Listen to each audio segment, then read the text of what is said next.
অঞ্জনা। সবাই কেমন আছেন? আশা করি সবাই ভালো আছেন আর আমিও খুব ভালো আছি। দেখুন সকাল সকাল আমার বরের কাণ্ড। আসলে ও এখন ওর ডিউটিতে যাবে, তবে তার আগে রেডি হওয়ার জন্য বসেছিল। তখন এই মাছিগুলো এত বিরক্ত করছে আর ও তার পিছনে লেগেছে। মানে যে কোনো প্রকারে ও ওই মাছিগুলোকে মারবেই। সেই কারণে আরও অনেকটা ভিডিও করেছিলাম, তবে সবটা আর আপনাদের সাথে শেয়ার করলাম না। আর যা করেছে মাছিগুলো আর আমার বরটা সকাল সকাল, কি বলবো, হাসতে হাসতে আমার পেট ব্যথা। তো তারপর দেখুন বেডটাকে একটু ক্লিন করে নিচ্ছি। আজ না অনেক কাজবাজ, অনেক কিছু গুছিয়ে রাখতে হবে। আর বিশেষ করে আমাদের লাগেজটা গোছাতে হবে, যেগুলোর মধ্যে প্রয়োজনীয় জিনিস সব কিছু নিয়ে যাব। আর যাওয়ার দিনও কিন্তু এগিয়েই এসেছে। আজ হচ্ছে 19 তারিখ, কাল 20 তারিখ। কাল সন্ধ্যার দিকে আমরা এখান থেকে বেরাবো। কাল জয়পুর স্টেশনে রাত 12টায় পৌঁছাবো। রাতটা জয়পুর স্টেশনে কাটিয়ে 21 তারিখ সকালবেলায় ভোর 4:55 আমাদের হাওড়া যোধপুরের ট্রেনটায় উঠে পড়বো। তারপরে চলে যাব প্রিয় শহরটাতে। ওখানেই যে প্রিয় মানুষগুলো আছে সবাই। তো দেখুন কালকে যে লাগেজটা আমি বেডের মধ্যে থেকে বের করলাম, মানে ট্রলিটা, তো সেই ট্রলিটাই আমি এখন বেডের উপরটায় নিয়ে নিয়েছি। এবার প্রয়োজনীয় জিনিসগুলো টুকিটাকি গুছিয়ে নেব। আর কালকে বেরানোর আগেই, মানে সকাল কি দুপুরের দিকে, আর যতটা যা নেওয়ার দরকার সেগুলো আমি রেডি করে নেব। আসলে একা হাতে করব তো, যে কারণে একটু মনের মধ্যে ভয়ই রয়েছে বলতে পারেন, যদি কিছু ভুলে রেখে যাই। আর আগের ব্লগে তো আপনাদের বলেইছিলাম যে আমার বরের ওদিকে কোনো শোকতাপ নেই, ওর হাতে আমি যা তুলে দেবো ও সেটা নিয়েই সন্তুষ্ট থাকবে। তবে সব কিছুতে আমাকেই গুছিয়ে নিয়ে যেতে হবে, তাই না বলুন? তবে ট্রলির মধ্যে একটু নোংরা ছিল, মানে ওই অনেক দিন ট্রলিটা ভেতরে রয়েছে তো হয়তো কিছু পড়েছিল, সেটা একটু ঝেড়ে ফেলে দিলাম। এবার এই যে এই শাড়িগুলো আগেরবার কলকাতা থেকে আসার সময় নিয়ে এসেছিলাম, যে কিছু শাড়ি ওইখানে গিয়ে রিলস করব বা ভিডিও করব। তো এই শাড়িগুলোর কাজ কিন্তু মেটানো হয়ে গেছে, মানে পরে রিলস করা, ভিডিও করা সব কিছুই হয়ে গেছে। তো তাই এগুলো রেখে আসবো, আর আবার আসার সময় আবার নতুন কিছু শাড়ি নিয়ে আসব। তো দেখুন এখান থেকে আমার প্রয়োজনীয় জামা কাপড়গুলোও নিয়ে নিলাম। আর এই যে চুড়িদারের পিসটা দেখছেন, এই পিসটা আর এর সাথে ব্ল্যাক কালারের আরও একটা পিস বানিয়েছি, মানে চুড়িদারের পিস। তবে একটা চুড়িদারের পিস তো শ্যুট করে রেখে দিয়েছিলাম, আর কালো কালারেরটা না আর শ্যুট করা হয়নি। সেই করে করে আপনাদের সাথে ভিডিওটাও শেয়ার করা হয়নি। পরে যখন আমি পরবো কলকাতাতে গিয়ে, তখন আপনাদের সাথে অবশ্যই শেয়ার করব। বিশ্বাস করুন ওই সাদা কালারের যে চুড়িদারের পিসটা, ওটা যে পরে কি আরাম আপনাদের আর কি বলবো। ব্ল্যাক কালারেরটাও ভালো, তবে সাদাটা পরে আমার আরও বেশি ভালো লেগেছে। তো দেখুন আমার জামা কাপড়গুলো তো তোলা হয়ে গেল, আর এখানে আমার বরের জামা কাপড়গুলো নিয়ে নিচ্ছি।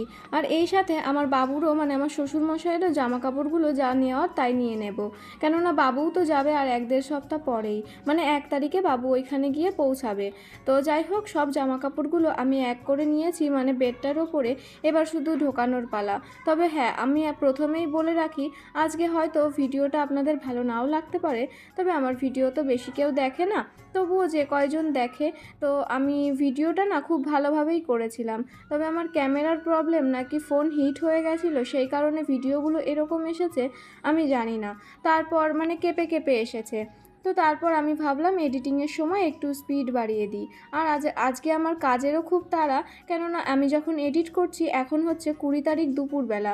তো আমি এখন রান্না করছি, আর আমাদের বিকালে বেরাতে হবে। বিকাল বললাম এই কারণেই, আসলে রাজস্থানে না সন্ধ্যা লাগে, আপনারা তো জানেনই, 7:45টার দিকে। তো যে কারণে 6টার সময়, তার মানে তো বিকালই, তাই না? আর কলকাতার দিকে তখন হয়তো সন্ধ্যা হয়ে যায়। তো দেখুন এখন আমি তাড়াতাড়ি করে এডিটটা করছি, আর ওদিকে আমার রান্নাও হচ্ছে। কী রান্না হচ্ছে সেটা আপনারা পরের ভ্লগে দেখবেন। তো দেখুন আমার জামা কাপড়গুলো পুরোপুরি রেডি হয়ে গেছে, মানে যা যা নেওয়ার ছিল সব কিছু রেডি করে নিয়েছি। আর এখানে আমার বর আর আমার শ্বশুরের জিনিসপত্র, আর ওইদিকে আমার কিছু শাড়ি এক্সট্রা জিনিস ছিল সেগুলো। আর আমার বড় কিন্তু মোজাও নিয়ে এসেছে, কলকাতায় যাবে সেই কারণে নতুন মোজা। আসলে ঘরেরগুলো নষ্ট হয়ে গেছে, ওর তো ডেলি ইউজ করতে হয় মোজা জুতো, সেই কারণে। তো আমি ব্যাগটাও ঠিক করে নিলাম, মানে ট্রলিটায় চেন আটকে নিচ্ছি এখন। আর আমার ব্যাগ অলমোস্ট রেডি বলতে পারবো না, তবে হাফ রেডি হয়ে গেছে।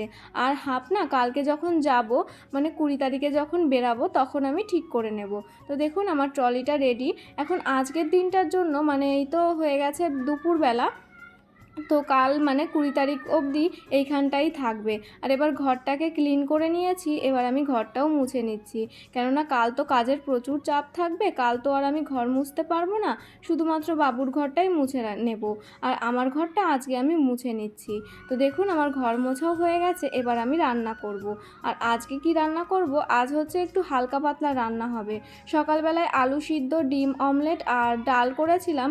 আর এই যে দেখুন চাটা, সকালে চা করেছি সেটা ফেলাই রয়েছে। আর এখন করব ভাত, আবার রাতে রান্না করব বাঁধাকপি, তো সেটা তো আপনারা দেখতেই পাবেন। আর এখন আমি এই শাখাটাকে একটুখানি ক্লিন করতে এসেছি, কেননা আমি যেহেতু এই কলের এইখানটায় বাসন মাজি, যে কারণে আমার শাখা একটু তাড়াতাড়ি নোংরা হয়। আর কেন জানি না আমার শাশুড়ি মা বা আমার মা দুজনের থেকে আমার শাখা একটু বেশিই নোংরা হয়, কেন তা বলতে পারবো না। তো দেখুন আমার শাখা কিন্তু ক্লিন হয়ে গেছে। আর আজকে না আমি এত তাড়াহুড়োয় রয়েছি, ভয়েস ওভারটাও খুব ভালোভাবে দিতে পারছি না, তো কেউ কিছু মনে করবেন না। আর দেখুন বিকালবেলাটায় আমার বর আমাকে ভিডিও কল করেছিল। ও কলকাতায় যাবে, সেই আনন্দে মুখে ফেসিয়াল করতে গেছে। আগে একবার ওকে আমি করে দিয়েছিলাম আমার নিজের হাতে, তবে এইবারও ও সেলুনে গিয়ে নিজের থেকেই ফেসিয়াল করেছে। আসলে ভিডিও কলটা করার আরেকটাও কারণ আছে, ও যদি নিজের কেয়ার করে না তাহলে আমার খুব ভালো লাগে, সে কারণে আমাকে ভিডিও কল করে দেখাচ্ছিল।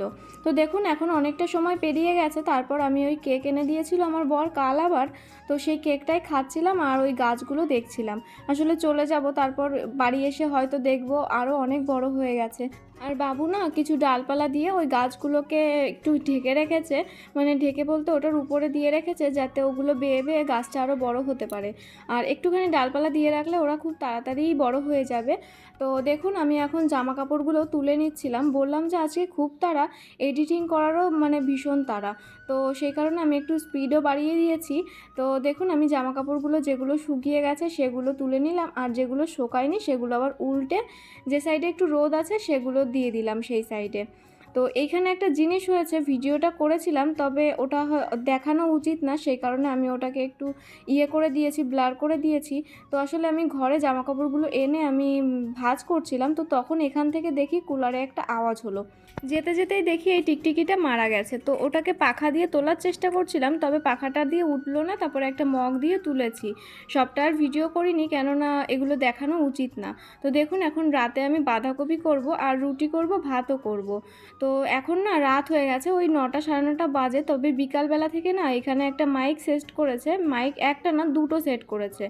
তো আমাদের দিকে একটা রেখেছে, সারা রাত ঘুমোতে পারিনি, কি বলবো। তো দেখুন এখন রাত হয়ে গেছে, আর আজকের ভিডিওটা যেমন তেমনভাবে আপনাদের সাথে শেয়ার করলাম। একটু ভালোবাসা দেবেন আর একটু শেয়ার করবেন, পাশে থাকবেন। দেখা হবে পরের ভিডিওতে, বাই।